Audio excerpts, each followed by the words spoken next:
just wanted to thank everybody for coming out. It's very hard for me to watch that after 100 viewings and get more and more critical about it, but I hope you guys enjoyed it. I did want to let you know over at the table though, over there, we're taking donations for our production crew because we basically do this out of our own pockets. And any donation over $10, you will get a copy of the DVD you just watched. And anything's appreciated, but thanks everybody for coming out. First of all, I'd like to thank David for screening this film here. And a couple of things, questions I have, I guess, is why this film? Why do this film? Like, what is it about doing this film this time, right now?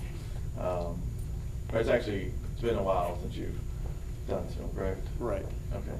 Yeah. This was completed in September of last year, and it really it wasn't intended to be a psychological drama. I think originally I had it set up to be more of a horror film, to be honest with you. And as I got to develop the characters a little bit more, I wanted to know more about them, and I wanted to kind of get into that. And before I knew it, it became more of a drama. And as far as like with Warren's character, I didn't want to play it as a typical abductor in that he was a pedophile or he was a violent person. So I didn't want to be exploitative in that approach. So really, just as we went, we just got a clearer picture of the type of film that we wanted to do. So, if I gave you any reason, it's just, I'd just be making something up. So it just developed as it went. Like all that stuff you just said. The other thing is, when did you shoot this? How long did it take? And something about that. We started November 2010, and so it took just under a year. Yeah, it was about 9 months, but we had a couple breaks for people's schedules, injuries, stuff like that. And if you really kind of know, if you look throughout the film, you can tell we went through 3 different seasons. Started shooting in the fall, shot through the winter, for a lot of like the indoor stuff, and then finished up in the spring. So people that are nature experts or botanists or whatever it might be sound really intelligent, but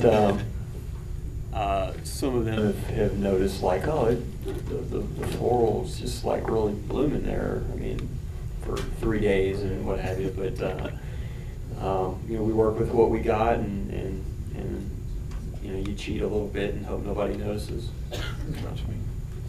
That question would be like, what did you shoot with? And if you use like multiple cameras or something like that. Shot with the Panasonic DVX. It's just standard definition, 1 camera, and just me running around, running through cornfields, ducking behind logs with Tori, fighting bees and ticks. We pick ticks off every day. So it's dark time. The hazards, huh? Yeah, the hazards, but I definitely have to commend all the actors, especially the girls who this was the first time for them, doing any acting.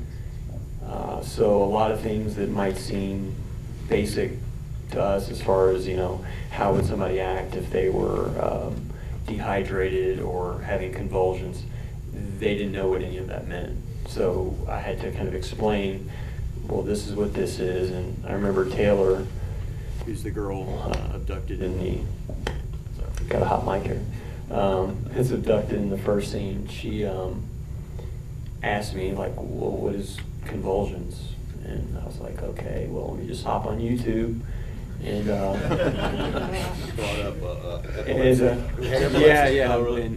and there was a pretty intense epileptic seizure, and luckily somebody, I think it was Kaylee, had just said, whoa, let me let me go ahead and screen this first. And I'm like, yeah, you're probably right.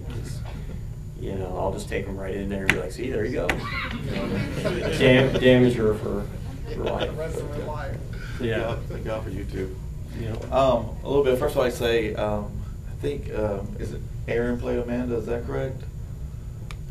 Tori. Oh, I'm sorry, Tori. I'm sorry about that. It's close. And Warren, of course. Mhm. And I thought that everyone played a really good part. Del Miller, of course. Just really good. You want to talk a little bit about acting? I mean, in terms of directing those folks and what you saw in their performances. Directing for me, you know, I mean, this is my first film, so I was kind of learning as I went as well.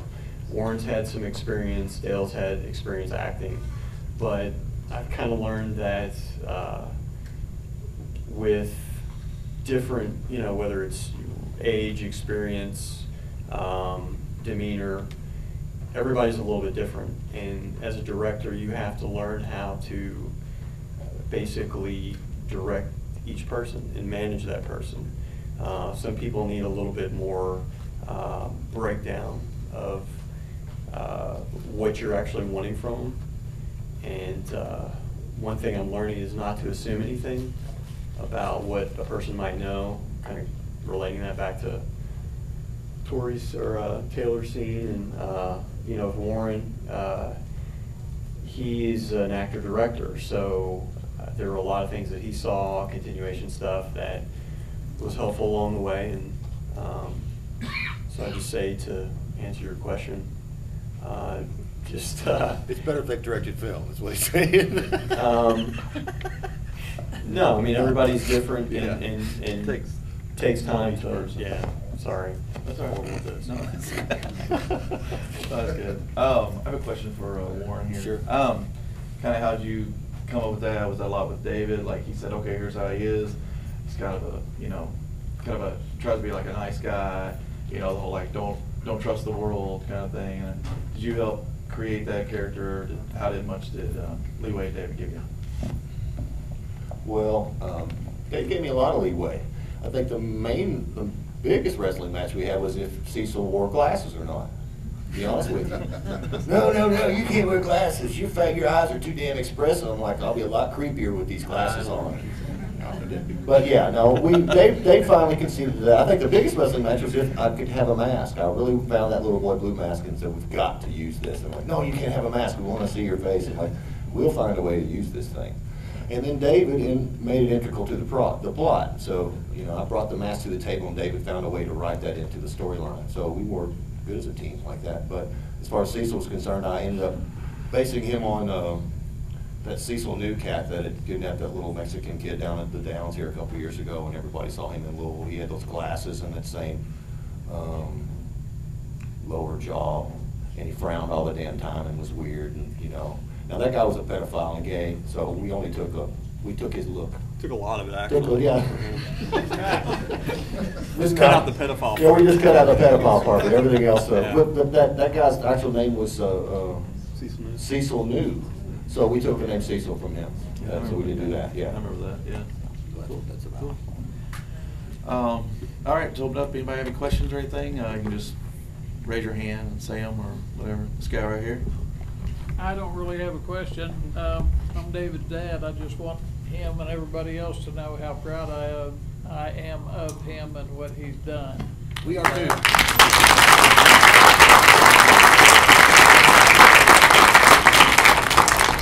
Only one thing I'll tell you. Oh, boy. Don't give up your dream. Oh, thank you.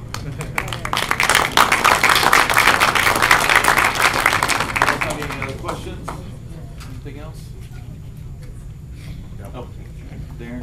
Can you kind of explain your casting process, like in terms of how you found actors?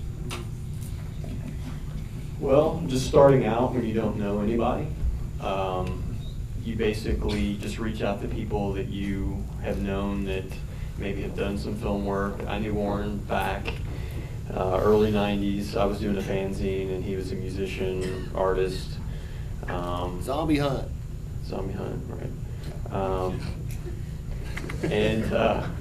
So I would reach out to people that I knew, and he would introduce me to people, and you just do the networking process, go to film festivals, and yeah, go ahead. One of the great things in the initial conversation when Dave was casting this, he's like, man, I think I'd like you to do some acting. I've got a part in this. Would you like to do it? I'm like, well, sure, man. He's like, because you're the best actor that I know. I said, David, I'm the only actor that can act. So that's a not hard thing to pull off, buddy. And we laughed about that. He had to concede, but he did a great job of casting. I'm proud of him. He did a great job. Yeah, no, that's all changed now. I do have actors, so. Yeah, now. I mean, I'm nobody now. Right now. But, so really, I mean, it's probably as simple as I'm making it sound, which is just, you know, like with the kids, just putting a word out saying, hey, I need a young girl, which sounds really bad, but to be in a movie about abduction. So then at that point, you know, they're like, oh, well, okay, well, sure. But you know, and just kind of the process with that, with the girls specifically, because they had no acting experience. I just wrote up some little, you know, Nickelodeon, Disney type scripts, and we'd work on those for a couple weeks, and then the material would get a little heavier and heavier, and eventually work our way up to tying them up in a barn and letting them get covered in bugs. And Sounds good. it's gradual progression. You know, 3 months. You can do it in 3 months. Just We're taking notes. Mm-hmm. And you said it was, let's see, wanted to open up anywhere else for questions? Yeah, I have one. Go ahead. Warren, you wore the flannel shirts like the shirt you have on today. I was wondering if you're still a character. Yeah. Sure, yeah. Where's your glasses? Of course. You got contact? Yeah, we'll talk more in private about that later in the bar. I can fill you in. Anybody else have any other questions? Yes, sir. Do you have any future projects in the works or anything planned? Keep the mic. Question asked. My bad. That's good. Yeah, I'm working on a project right now. It's called RPS, and hope to have that done by the end of the year, and probably 3 or 4 more in the works, and also looking to work with a lot of other directors, Harley Morris, Ron Ernst Spiker, Stephanie Thomas, and of course Mr. Ray. We're finishing up on a Stephen King project that you know, very interesting, and wanted to try to get that shown today, but couldn't wrap it up. There's a lot of stuff going on, but so quite a few, yes, definitely. Anything else? Yes, sir. So exactly what was in the bucket at the beginning? It was water. It was spring water. Green food coloring and mulch and water. Right. Okay. Okay. Because it didn't. There's wood mulch floating around on top. Gotcha. Oh yeah, and some chicken feathers. There's some chicken feathers. Yeah, there were chicken feathers floating around in that. I did not want to get her face near that, so we found some really nasty stuff that would float around on top of the water to gross her out. Yeah. It's still water. It's fresh spring water. Anyone else have anything else? All right, just want to say once again, good job, good film. Thanks for screening here, and Thank you. we'll look forward to RPS. RPS. Maybe we can do it another time or something like Absolutely. that. All right, Thank you, man. Adam. Thanks a lot. Thanks for everybody coming out.